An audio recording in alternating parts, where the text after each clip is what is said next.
wabarakatuh. Perkenalkan saya Bagus Galulipa. Perkenalkan nama saya Fahira Alia. Perkenalkan nama saya Mutia Putri Nabila. Perkenalkan nama saya Damian James Pangemanan. Perkenalkan nama saya Muhammad Fajar Jadilah. Kami di sini ingin ke musim wayang. Ikutin. Ralat ya guys, ternyata musim wayangnya tutup, ada perbaikan. Jadinya kita pindah ke Museum Sejarah Jakarta. Ikutin terus. Hari ini kita mau ke mana sih? Kita akan ke museum. Kita mau ke museum. Musim wayang.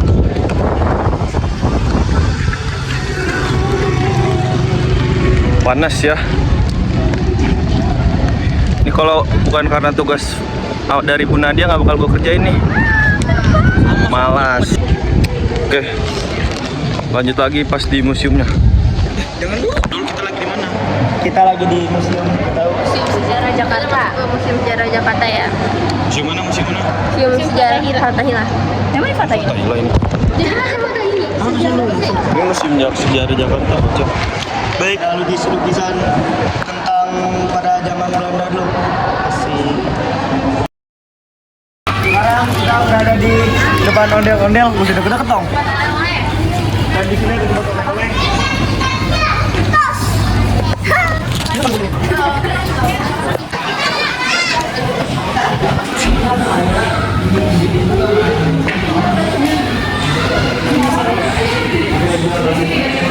Baik. Udah. Di sini ada patung Wisnu Cibuaya. Jadi patung ini berasal dari Babat. Ini berapa? Nggak tahu bahasa Romawi. Ya segitu deh pokoknya. Dianggap dapat melengkapi para prasasti-prasasti Purnawarman.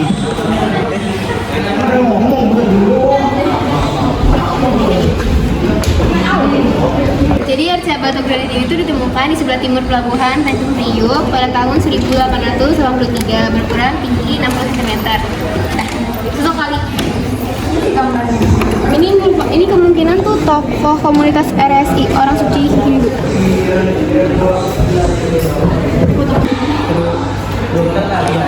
Ya, dan di sini ada prasasti Tugu.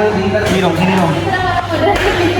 Ini prasasti ini ditemukan di daerah Kampung Tugu, Desa Tugu Selatan, Kecamatan Koja, Jakarta Utara. Prasasti ini menjelaskan tentang pembangunan dua buah sungai pada masa kerajaan Tarumanegara pada tahun ke-22 Raja Purnawarman memerintah. Adapun sungai tersebut bernama Chandrabaga dan sungai Bernati yang kemudian nama Bagasasi sendiri diabadikan menjadi sebuah nama kota yang sekarang bernama Bekasi. Jadi ini dari Bekasi ya. Dan di sini ada tapak kaki.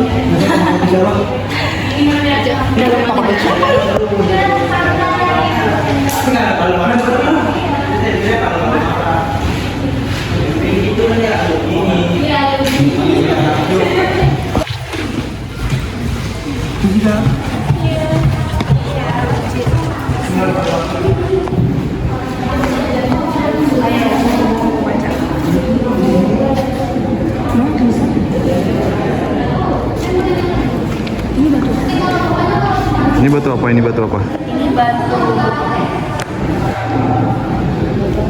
Cara pembuatan alat batu. Ini batu-batu membuat alat-alat Seperti batu akik seperti gitu. alat pemukul dari batu kerapal dan atau batu tanduk pada sebongkah batu yang akan dijadikan alat. Pecahan-pecahan ini yang dihasilkan memiliki berbagai bentuk dan ukuran dan disebut serpih. Serpih yang mempunyai bagian tajaman yang baik kemudian dijadikan alat tanpa dimodifikasi. Ini tuh gerabah bumi yang ditemukan di wilayah Jakarta, menunjukkan ciri yang serupa dengan gerabah bumi. Pejajan, Kampung Keramat, dan Condet Balikpapan menghasilkan berbagai jenis gerabah yang memiliki kesamaan baik bentuk maupun jasa. Gerabah berhias pula dengan teknik ditulis dalam bentuk pola sisir, garis lengkung, dan lingkaran-lingkaran kecil. Selain itu, hiasan yang dikerjakan juga dengan teknik pukul tatap yang berhias ukuran jiran atau ikan tali maupun dengan teknik tekan.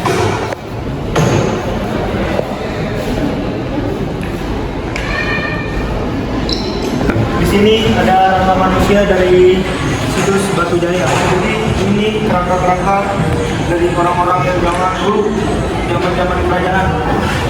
Dan gitu lagi bacanya. Dan gitu deh bukunya.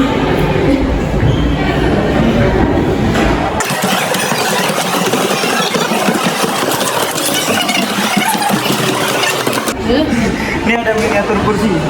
Rumah-rumah bangsawan di Batavia pada abad 19 umumnya dihiasi dengan ornamen berbahan dasar kayu. Seperti contohnya nih, bangku mini. Hiasan kursi ini sendiri merupakan tren baru di Batavia pada masa itu. Gayanya dikenal dengan istilah gaya Raffles yang mengacu pada Thomas Stanford Raffles. Dan di sini ada kotak penyimpanan, merupakan kotak penyimpanan dari kayu yang dihiasi dengan kuningan. Kotak penyimpanan jenis ini banyak ditemukan di rumah-rumah bangsawan Batavia pada abad ke-17. Umumnya berfungsi sebagai tempat penyimpan perhiasan sehingga terdiri banyak laci kecil. Mari kita lanjut. Jadi ini ada lukisan 3 keputusan pengadilan. Nah, yang kiri itu Raja Persia, Kambises memerintahkan hakim yang korup si Samnes untuk dikuliti. Kemudian putra si Samnes diangkat menggantikan ayahnya. Kulit ayahnya dipakai untuk melapisi kursi hakim. Nah, dan yang tengah ini Raja Solomon mengadili seorang bayi yang diperebutkan oleh 2 orang wanita yang keduanya mengaku sebagai ibu kandungnya. Nah, kalau yang kanan ini Raja Zalemus dari Opus yang mengorbankan salah satu matanya untuk menyelamatkan satu mata putranya yang harus ditusuk kedua matanya karena berzina.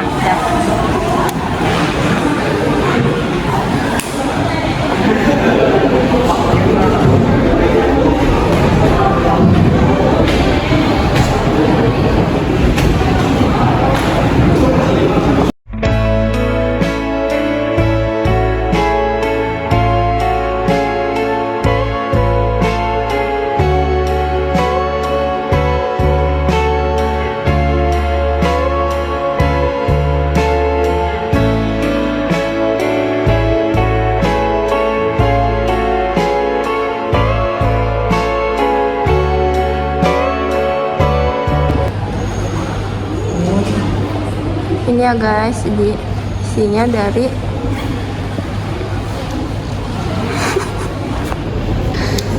Ini adalah meja-meja yang dipakai dulu orang Belanda buat mengadakan pertemuan. Masih lebih ke di rumahnya. Dan ini lemari. ada lemari yang di dalamnya untuk menaruh barang-barang seperti piring, guci, gelas, senjata. Oke.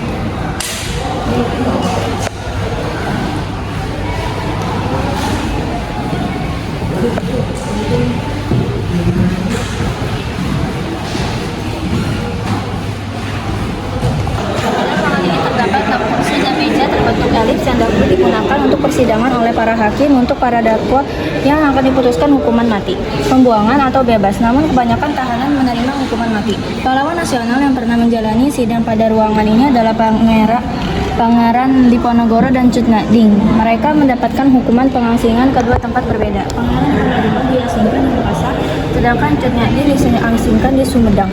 Di ruangan ini juga terdapat 3 lemari arsip yang salah satunya dibuat pada tahun 1748. Lemari arsip ini digunakan untuk menyimpan arsip penting dan juga buku-buku yang menjadi bahan bacaan petinggi Belanda dahulu. Ini ya.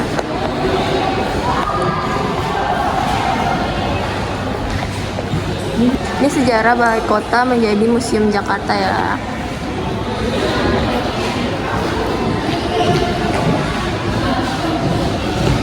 Halo. Ini apa nih? Jadi ini menceritakan tentang bangunnya VOC dan kemunduran Batavia. Jadi dulu waktu masa keemasannya Batavia di abad 17 bersamaan dengan masa keemasan VOC dan proses keruntuhan kota pelabuhan, karena dulu Jakarta sebenarnya adalah kota pelabuhan.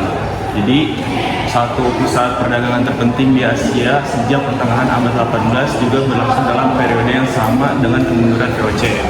Jadi fakta-fakta di sini tuh menunjukkan bahwa Batavia tidak pernah dibiarkan oleh VOC untuk menjadi kota yang benar-benar independen. Jadi kota-kotanya, birokrasi kotanya tuh semuanya VOC yang atur.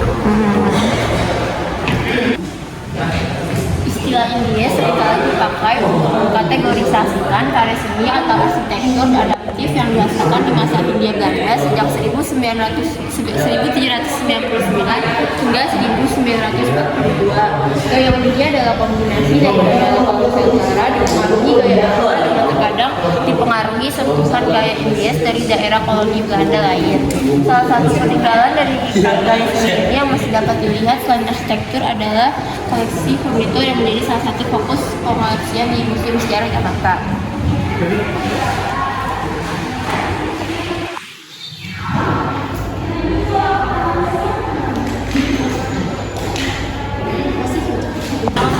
Jadi gimana tiba-tiba ada siapa ini? Ada Bu Nadia. Iya.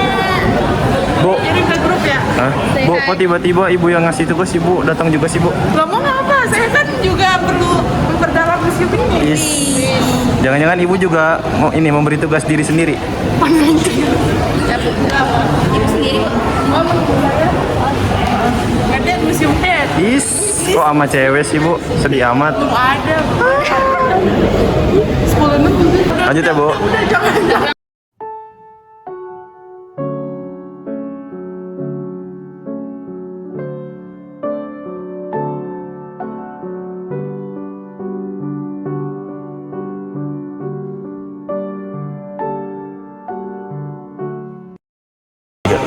Ya, dan ini ada senjata yang paling atas itu mirip dengan senjata Leslie. skin epic. Epic. Apa sih? Legend. Gambar-gambar begini. Baik. Di sini terdapat gambar-gambar yang menjelaskan tentang hubungan pada zaman dulu. Seperti di sini.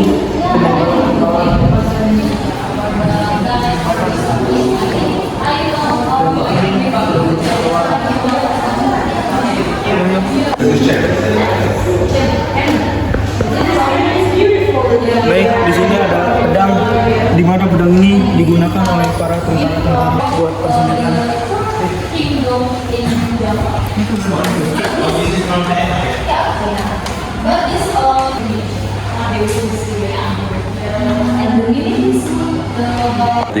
Baik, di sini ada miniatur dari kapal VOC yang dulu dipakai buat mengangkut rempah-rempah dari Indonesia ke Netherlands.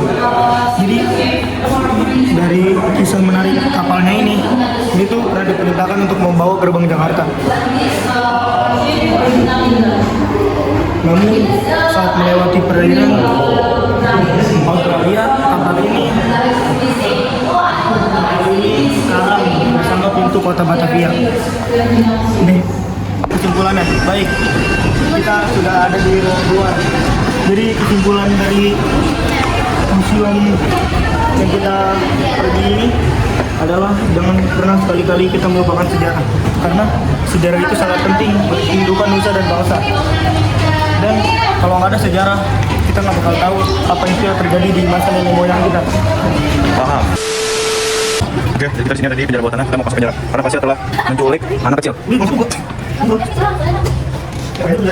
Tapi sedikit tinggal ya maksudnya.